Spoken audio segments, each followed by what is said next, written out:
बिस्मिल्लाहिर्रहमानिर्रहीम अस्सलाम वालेकुम। तो कैसे हैं आप लोग? आई होप बिल्कुल ठीक ठाक होंगे और बहुत मज़े में होंगे। हम भी अल्हम्दुलिल्लाह बिल्कुल ठीक हैं और बकरीद मनाने पहुँचे हुए हैं आगरा अपनी अम्मी के घर। और मतलब अब तो मनाकर भी वापस आ गए। इतनी ज़्यादा कोई गर्मी थी ना इस बार, मतलब इस बार सबने ना ईद के साथ साथ गर्मी भी खूब ही मनाई है। और बच्चे बस यहाँ पे आके इतने ज़्यादा परेशान हो गए थे क्योंकि यहाँ पे दिल्ली से भी ज़्यादा गर्मी थी। मतलब कहते हैं कि दिल्ली में बहुत ज़्यादा गर्मी पड़ती है, लेकिन जब हम लोग आगरा आए हैं तो यहाँ पे बहुत ही ज़्यादा गर्मी थी। और बस एक दिन पहले हम लोग पहुँच गए थे। तो आज ईद से एक दिन पहले ना हम लोग बहुत अच्छा सा वेज खाने के लिए निकले थे, क्योंकि पता था कल से तो ईद शुरू है, तो मतलब हर दिन गोश्त ही चलेगा। और कहाँ 8-10 दिन गोश्त बनाते बनाते खाते खाते दावतों में निकल जाएंगे ना, तो पता ही नहीं चलेगा। जब गोश्त फ्रिज में रखा हो ना, तो फिर कुछ और बनाने का दिल करता ही नहीं है, दिमाग सीधा वहीं जाता है कि निकालो और यही बना लो। तो बस हम लोगों ने सोचा कि आज वेज खाते हैं बहुत अच्छा सा। और ये घर के मतलब पास बहुत अच्छा एक रेस्टोरेंट है, आहार रेस्टोरेंट। और ये रेस्टोरेंट जितना अच्छा है, सर्विस जितनी अच्छी है, खाना भी उतना ही मज़े का है। तो वेज खाने का ना अपना अलग ही मज़ा होता है। बहुत सारे लोग मतलब कहते हैं कि जब खाना खाने बाहर निकले हैं तो वेज क्यों खाना नहीं खाते हैं। जो भी पक्के वाले नॉन वेजिटेरियन होते हैं ना, हमारी तरह हम भी उसी में शामिल हैं। तो उनके दिमाग में तो बस यही आता है कि खाना खाने अगर बाहर निकले हैं तो कबाब और टिक्के ही ध्यान में आते हैं। लेकिन ऐसा नहीं है, वेज खाने का भी अपना अलग ही मज़ा है। और बच्चों के दिमाग में भी ये चीज़ रहती है ना कि ये भी खाना है। अगर कहीं हम लोग कहीं ऐसी जगह गए हैं जहाँ पे वेजिटेरियन ही मिलता है, तो बच्चों का टेस्ट ही डेवलप नहीं होगा, वो खाना ही नहीं चाहेंगे। और हमारे बच्चे भी मतलब ऐसे ही थे और उनको भी यही लगता था ये तो घर का खाना है। एक आध बार हमने कभी रेस्टोरेंट में ऑर्डर किया कुछ, तो बच्चों ने फ़ौरन ही कह दिया ये तो घर का खाना है। तो हस्बैंड ने कहा कि स्पेशली हम लोग कभी कभी ना वेज खाने जाया करेंगे। और हम लोग जाते हैं वेज के लिए ही जाते हैं, मतलब घर से ही मूड बना के जाते हैं, बच्चों से कह के जाते हैं। और बच्चों को पसंद आने लगा है सारा साउथ इंडियन। और मतलब जो भी वेज अच्छा वाला खाना होता है ना, छोले भटूरे भी और आलू टिक्की भी, जो कि मतलब बच्चों के अंदर टेस्ट डेवलप होना चाहिए उस चीज़ का। ताकि कभी कोई ऐसी जगह है जहाँ पे आपको नॉनवेज नहीं मिल रहा है या नहीं खा सकते, तो बच्चों को ये खाना भी पसंद आना चाहिए। और अल्हम्दुलिल्लाह बच्चों को ये खाना पसंद आता है और बच्चे अब खूब शौक से खाते हैं। मतलब हमने कभी नहीं सोचा था कि बच्चे वेज खाना खा के भी इतने खुश हो जाएंगे बाहर।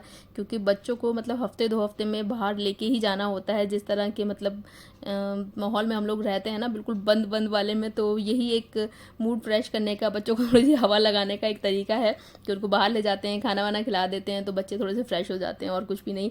तो बस बच्चों को ये वाले खाने की भी आदत होनी चाहिए। और मैं तो आप लोगों से भी यही कहूँगी, जितनी भी मदर्स मेरा ब्लॉग देख रही हैं ना, तो एटलीस्ट एक बार हम लोग कोशिश तो करें ना कि बच्चों को हर तरह की खाने की आदत हो। इस तरह तो बच्चे बहुत ज़्यादा चूज़ी हो जाते हैं और मतलब कहीं कहीं ना तो बच्चे बस बेइज्जती करवा देते हैं कि हम ये नहीं खाते वो नहीं खाते। तो बस बच्चों को हर तरह के खाने की आदत डालने की कोशिश ज़रूर करनी चाहिए। और जब हम कोशिश करते हैं ना, तो अल्लाह पाक कामयाबी भी दे ही देते हैं। बस हम लोग खाना वाना खा के बाहर निकले, तो रेस्टोरेंट के बाहर ही ना ये गजरे मिल रहे थे और इनकी खुशबू ऐसी होती है ना कि आप ना चाहते हुए भी इनकी तरफ जाएंगे ही जाएंगे। तो बस मैंने भी ले लिए, तो मुझे बहुत अच्छे लग रहे थे। और पापा हमारे साथ नहीं गए थे, तो उनके लिए हम पैक करवा के ले आए थे। और ये है ईद की सुबह और थोड़ी देर में होने वाली है कुर्बानी। और इब्राहिम ना बकरे को बहुत ही प्यार कर रहा था। मतलब बच्चों की ये एक होती है ना मेंटेलिटी, और बच्चों को एक शौक होता है बकरे का, उनसे प्यार हो जाता है। हम लोग एक ही दिन पहले आए हैं, बच्चों की इससे ऐसी दोस्ती हो गई थी ना कि पता नहीं कब से इसको जानते हैं। और बच्चे इतना अफसोस कर रहे थे जब इसको मतलब कुर्बानी के लिए ले गए थे ना। और बाकी बच्चों को, बड़ों को, सभी को अफसोस होता है इस टाइम पे ना। लेकिन बस अल्लाह पाक ने बनाया है ये रूल ताकि हम लोग अपने दिलों को मजबूत कर सकें, कुर्बानी के इस कॉन्सेप्ट को समझ सकें, उसको अपनी ज़िंदगी में शामिल कर सकें कि कहीं किसी मोड़ पे अगर ज़िंदगी में किसी के लिए कोई कुर्बानी देने की ज़रूरत पड़ जाए, तो हम लोगों को उससे पीछे नहीं हटना है। कुर्बानी सिर्फ यही नहीं है कि आपने एक जानवर लाना है, उसको ज़ुबह करना है और मतलब बस बकरीद मना लेनी है। लेकिन हर साल जो बकरीद आती है ना, तो उस कुर्बानी के कॉन्सेप्ट को रिवाइज़ कराने के लिए ही आती है। और अल्लाह पाक हम सबको तौफीक दे कि हम लोग उससे समझ सकें और अपनी ज़िंदगी में शामिल कर सकें। आमीन या रब्बुल आलमीन। तो बस कलेजी बन गई थी और दोपहर हो गई थी। और दोपहर में भी इतनी ज़्यादा गर्मी थी, शाम में भी इतनी ज़्यादा गर्मी थी, रात में भी इतनी ज़्यादा गर्मी थी ना। तो बस मतलब कलेजी पहले बन गई थी, उसके बाद ये गोश्त वोश्त बनाने के लिए आए थे। और मतलब बकरीद का जो दिन होता है ना, वो पूरा ही बिजी होता है, सारा दिन आपका लग जाना होता है गोश्त बनाने में, रखने में, बांटने में, फिर उसको सेट करके रखने में। और भाई हमें तो मतलब लौट के भी आना होता है ना अपने घर। लेकिन इस बार मैं रहने के लिए गई थी क्योंकि बच्चों की छुट्टियां बस ख़त्म ही होने वाली हैं।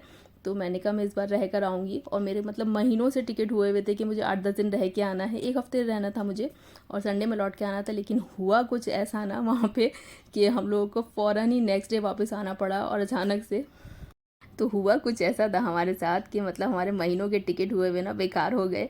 और हम लोग मतलब 2 दिन पहले पहुंच गए थे। एक दिन तो मतलब हम लोग रात को 12-1 बजे पहुंचे थे और नेक्स्ट डे बहुत अच्छा लगा अल्हम्दुलिल्लाह। तब गर्मी तो है ही, हमारे यहाँ भी है, वहाँ भी है, थोड़ी कम या ज़्यादा, तो कोई नहीं। फिर हम लोग रात को खाना वाना खाने चले गए, तब भी बहुत अच्छा रहा सब कुछ। रात भी आराम से निकल गई, आराम से सो लिए एसी वेसी में। और सुबह जब बकरीद की हुई है ना, उसके बाद जब खाना बन रहा था, कलेजी बन रही थी ना, तभी मतलब एसी जो है ना गरम गरम हवा देने लगा। तो बच्चे परेशान और सभी परेशान कि मतलब एसी में क्या हुआ, ये मोड चेंज वो मोड चेंज, पता नहीं क्या क्या, मतलब सबने सारी सेटिंग कर ली। तो बस एसी हो गया था ख़राब अचानक से। अच्छा खासा चलता हुआ, कोई नहीं, एसी वाले को फ़ोन किया कि भैया आ जाओ इसको देख लो। तो एसी वाले भी तो ईद मनाएंगे ना, तो उसने कहा कि मैं शाम को आऊँगा। फिर वो शाम को भी नहीं आएगा, तो उसने कहा फिर मैं रात को आऊँगा, तो फिर वो रात को भी नहीं आया। जाहिर सी बात है, ईद है, उसको भी अपने घर में ईद करनी है। तो फिर वो नहीं आया ना, तो रात ही रात में हमने अपने रिटर्न टिकट कराए और सबके करा लिए। फिर हमने मतलब पापा और शादन को भी मैं साथ में ही ले आई थी। मैंने कहा आप भी चलो, मतलब क्या करोगे जब एसी वो 2-3 दिन में ही ठीक करने आएगा और तभी ठीक हो पाएगा, तो आप भी अकेले यहाँ पे क्या करोगे। और ये रात हमने जो निकाली है ना छत पे, उन्होंने खेल खेल के बच्चों ने पूरी रात निकाली है अपनी। और सुबह तो हमने आना ही था वापस यहाँ पे, लेकिन ये वाली रात भी ना बच्चों को खूब ही याद रहेगी, क्योंकि बच्चे सोए थे फर्स्ट टाइम छत पे और उनको बहुत अच्छा लग रहा था। हवा भी इतनी अच्छी चल रही थी ना अल्हम्दुलिल्लाह, मतलब जितनी दिन में गर्मी थी ना उतना ही रात में मौसम अच्छा हो गया था। तो बच्चों को बहुत अच्छा लगा था छत पे सोने में ना। मतलब सुबह जब हम लोग वापस आए हैं ना 4:30-5 बजे, क्योंकि 6 बजे ट्रेन थी, तो बच्चों का वापस आने का दिल नहीं कर रहा था। और बस वो रात की ही बात थी, सुबह तो सबको वापस आने का दिल ही करता, क्योंकि मतलब इतनी गर्मी में बिल्कुल भी एसी ना चले तो मतलब दिन निकालना फिर मुश्किल हो जाते। तो खैर हम सब वापस आ गए थे, पापा शादन भी हमारे साथ आ गए थे। और ट्रेन में तो बिल्कुल भी मैं क्लिप शूट ही नहीं कर पाई, क्योंकि ट्रेन में बैठते ही ना हम सब सो गए थे, क्योंकि 2 दिन के बाद थोड़ा एसी नसीब हुआ था ना। तो खैर सब सोते हुए आए थे। अब घर आने के बाद ना सबसे पहले मैंने बनाई थी चटकारा चाप, जो कि बहुत ही मज़े की रेसिपी है, बहुत जल्दी बन जाती है, बहुत इजी सी है और बहुत मज़े की है। तो उसके लिए मैंने चाप वाले पीस ले लिए थे, उन पर फैट लगा हुआ था और उसमें मैंने थोड़ी सी बोटियाँ भी डाली थी, क्योंकि आप किसी भी गोश्त के साथ बनाएंगे ना तो ये बहुत ही मज़े की बनेगी रेसिपी। तो चाप के पीस ले लिए, उसमें मैंने थोड़ी सी बोटियाँ भी डाल ली थी और उसमें मैंने डाला लहसुन अदरक, थोड़ा सा नमक, 2-3 हरी मिर्च काट के और आधी प्याज काट के। प्याज थोड़ी सी लेनी है, हरी मिर्च भी थोड़ी सी लेनी है, लेकिन डालनी ज़रूर है। और आधा गिलास पानी डाल के ना मैंने उनको गलने के लिए रख दिया था। इधर मैंने उसकी जो मैरिनेशन होती है ना उसकी तैयारी मैंने शुरू कर दी थी। तो हाफ़ कप मैंने लिया था बेसन और हाफ़ ही कप समझ लीजिए मैंने लिया था चावल का आटा। चावल का आटा अगर नहीं है तो कॉर्नफ्लोर भी ले सकते हैं, लेकिन मैंने चावल का आटा लिया था। और जितना बेसन और चावल का आटा लिया था उतना ही मैंने दही ले लिया था। उसमें डाल दिया नमक और ये जो मेरा होममेड चाट मसाला है ना वो डाला था मैंने। और आपके पास जो भी चाट मसाला हो आप डाल दीजिए। और उसमें मैंने लाल मिर्च डाली थी, थोड़ी सी हल्दी डाली थी, थोड़ा सा फूड कलर डाला था और बस। और ये थोड़े से मैंने खड़े मसाले लिए थे जिनको मैं हल्का सा ड्राई रोस्ट करूँगी। थोड़ा सा धनिया था, ज़ीरा था और काली मिर्चें थी। तो आप बस इनको लेना है, हल्का सा ड्राई रोस्ट करना है। मेरा थोड़ा सा तेज़ हो गया था लेकिन बच गया था अल्हम्दुलिल्लाह। और उसमें मैंने डाली थी थोड़ी कसूरी मेथी और बस इसको मोटा मोटा सा दरदरा पीस लिया था, क्योंकि जो ये धनिया के चंक्स बनते हैं ना तो ये बहुत मज़े के लगते हैं इस वाली चाँप में ना। तो ये सब डाल के फिर मैंने इसको मिक्स कर लिया था और इसमें डाल दिए थे 2 लेमन। और मेरे पास चाट मसाला एक और भी था तो वो भी डाल दिया था। तो इसमें चाट मसाले का मतलब ये है कि आपके पास जो भी जितने भी तरह के चाट मसाले ना थोड़े थोड़े सारे डाल दें, तो बहुत ही मज़े का चटपटा सा ये मसाला तैयार हो जाएगा। और ये वाला जो मसाला मैंने पीसा था ना धनिया वाला, तो ये मुझे कम लग रहा था, थोड़ा सा और डाल दिया। मिर्ची भी थोड़ी सी कम लग रही थी तो फिर मैंने थोड़ी सी और डाल दी। और ये शान का चाट मसाला भी था मेरे पास तो थोड़ा सा ये डाला था मैंने। आपने इस मिक्सचर को ना अच्छे से मिक्स करके ना थोड़ी देर के लिए साइड पे रख देना है, ताकि ये सब चीज़ें एक साथ आपस में बहुत अच्छे से मिल जाएं। और जब मैंने चाँप चेक करी थी तो हल्की सी टाइट थी, तो मैंने हल्का सा प्रेशर और लगाया था उसमें। तो बहुत ज़्यादा नहीं गलानी है, बहुत ज़्यादा टाइट भी नहीं रखनी है। तो इस तरह का कुछ गोश्त गलाना है हमें। और उसके बाद ये जो पानी रह गया था ना तो ये मैंने बस सुखा लिया था इसको खोल के ना प्रेशर कुकर को। ये सारा पानी आपने ड्राई कर लेना है। अच्छा, मैं रेसिपी शूट कर रही थी, पूरा मेरा सेटअप लगा हुआ था यहाँ पे, तो बस रोटी बनाने के लिए आ गई थी, क्योंकि रोटी बनाने का टाइम हो गया था। उनका टाइम 8 बजे का है।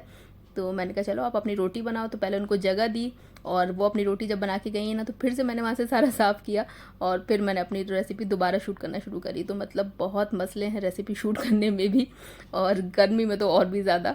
अच्छा, इधर एक पैन में ना मैंने सरसों का तेल जो है वो गर्म होने के लिए रख दिया है। तेल बहुत ज़्यादा तेज़ नहीं करना है, बहुत हल्का भी नहीं रखना है। अच्छा, ये जो चटनी मैंने बनाई थी ना बहुत मज़े की बनी थी। दही, थोड़ा सा लहसुन, धनिया, पुदीना और 2-3 हरी मिर्च डाल के ना आपने चटनी पीस लेनी है। बहुत मज़े की चटनी बनेगी, बिल्कुल रेस्टोरेंट वाली। और इधर मैंने खाना सारा गर्म करने के लिए रख दिया था। दोपहर में मैंने बनाया था आलू चावल और नहारी, तो वो भी बचे हुआ था ना, तो वो भी मैंने गर्म कर लिया था। और इधर ये मैंने अपनी चाँप जो है वो फ्राई करना शुरू कर दी और बहुत अच्छे से गोश्त गल गया था, बहुत ज़्यादा नहीं गला था और बहुत ज़्यादा टाइट भी नहीं था। तो ये मिक्सर अच्छे से ना चाप में लगा के आपने मीडियम हॉट जो ऑयल है ना उसमें डालना है। मीडियम हॉट ही रखना है, तेज़ कर दिया तो फिर बस ऊपर ऊपर से पक जाएगा और अंदर से मतलब अच्छे से सिकेगी नहीं, क्रिस्पी नहीं होगी। और इसमें चावल का आटा था ना तो इतनी क्रिस्पी ये बनी थी ना, बहुत मज़े की। ईद पे खाना बनाने में और खाना खाने में तभी मज़ा आता है ना जब आपके सारे अपने एक साथ इकट्ठे हों और आप उनके लिए खाना बना रहे हों और मतलब वो खूब ही मज़े से वो खाना खाएं, खूब तारीफ़ करें उस खाने की और उनको अच्छा लगे। तो फिर मज़ा आता है ना बकरीद का कि हाँ ईद है और ये बनाना है और वो बनाना। मैंने सोचा भी इस बार यही था ना कि मैं ईद के बाद थोड़े दिन वहाँ रुकूंगी ना, तो पापा के लिए शादन के लिए हर एक चीज़ बना दूंगी जो भी उन्हें पसंद है। तो यही सोच के मैंने टिकट कराए थे आगे के, लेकिन खैर अल्लाह पाक को कुछ और ही मंजूर था कि हम लोग सब यहाँ एक साथ आ गए। तो अब मैं यहाँ कोशिश कर रही हूँ कि हर एक चीज़ जो उन्हें पसंद है ना वो बना पाऊँ, खिला पाऊँ उन्हें, क्योंकि बस उनके खाने का जो मसला है ना वो बहुत ही अल्लाह पाक बस खैर अल्लाह पाक सारे टाइम निकाल लेते हैं, ये भी टाइम निकाल देंगे इंशाल्लाह। क्योंकि उनको बाज़ार से खाना खाना पड़ता है ना, तो वो एक बस दिल जो है ना अंदर से दुख जाता है। तो खैर अभी जब तक पापा और शादन यहाँ पे हैं ना तो उनकी पसंद के सारे ही खाने बनाने की कोशिश कर रही हूँ मैं, और थोड़ा बहुत शूट भी करने की कोशिश कर रही हूँ ना कि साथ साथ मेरी रेसिपी भी शूट हो जाए। तो ये वाली रेसिपी बहुत मज़े की बनी थी, मतलब अंदर से इतनी तारीफ़ों की आवाज़ आ रही थी ना कि बस क्या ही बताया जाए। और अगर आप भी अपने घर में ये ट्राई करेंगे ना तो मुझे लगता है कि सभी को पसंद आने वाली रेसिपी है, बच्चों को तो ख़ास तौर से बहुत ज़्यादा पसंद आएगी। तो ये चाँप जो है वो सारी फ्राई हो गई थी, बहुत स्लो गैस पे ना मैंने फ्राई की थी, बहुत अच्छे से सिक गई थी, एकदम कुरकुरी हो गई थी और चटनी तो बहुत ही मज़े की बनी थी। तो अंदर सब खाना खाने के लिए बैठे हुए थे और गर्मी ने ना मजबूर कर दिया है बेड पे खाना लगाने के लिए, तो सब लोग अंदर ही खाना खा रहे हैं ना बेड पे। तो बस ये मेरा जो एक बैच फ्राई हो गया था ये मैं अंदर लेके जा रही हूँ। अच्छा, ये वाली प्लेट अंदर पहुंचाने के बाद ना मैंने दूसरा बैच भी फ़ौरन ही सीखने के लिए रख दिया था, क्योंकि थोड़ा सा टाइम लगता है ना इसको सीखने में। अगर आपको क्रिस्पी सेकनी है, बहुत अंदर तक कुरकुरी हो जाए ना ये, तो बिल्कुल स्लो गैस पे ना आपको थोड़ा सा टाइम लगेगा इसको। तो मैंने दूसरा बैच भी फ़ौरन ही लगा दिया था और ये भी सीख के बहुत ही मज़े का तैयार हो गया था। इसमें थोड़ी सी बोटियाँ भी थी ना, तो जो मैंने डाली थी बोटियाँ भी इतनी ही अच्छी सीखी थी जितनी ये चाँपें थी। तो अगर रेसिपी को चाँप के साथ नहीं बनाना चाहते, गोश्त के साथ बनाना चाहते हैं ना, तब भी ये रेसिपी उतनी ही मज़े की बनेगी। तो बस प्लेट खाली होकर अंदर से आ गई थी और ये दोबारा भर के अंदर जा रही है। और जब आपकी रेसिपी बनाई हुई ना सबको पसंद आ जाती है ना, फिर बस आप अपने सारे गम भूल जाते हैं, क्योंकि गर्मी में खाना बनाने का जो गम होता है ना वो अपने आप में बहुत बड़ा होता है। लेकिन खैर रेसिपी अगर सबको पसंद आ गई, हिट हो गई, तो फिर कैसी गर्मी और कौन सी गर्मी। तो बस यहीं तक था आज का ब्लॉग। अच्छा लगा हो तो लाइक, चैनल पर पहली बार आए हैं तो प्लीज़ सब्सक्राइब। नेक्स्ट ब्लॉग तक अल्लाह हाफिज़।